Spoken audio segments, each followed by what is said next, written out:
Here's something fun, Kreinik Micro Ice Chenille.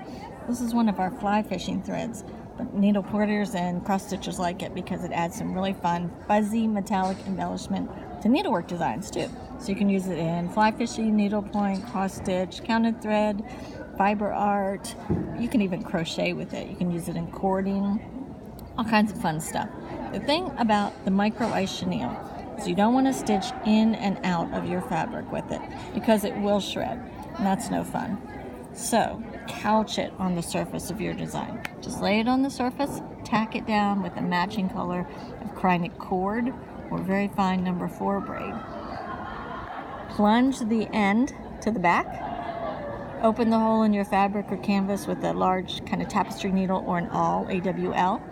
Secure the end on the back with some tacking stitches and then couch on the top. It comes in a wide array of colors. This one's great for Christmas trees. It's going to look fabulous. So look for Kreinik Micro Ice Chenille.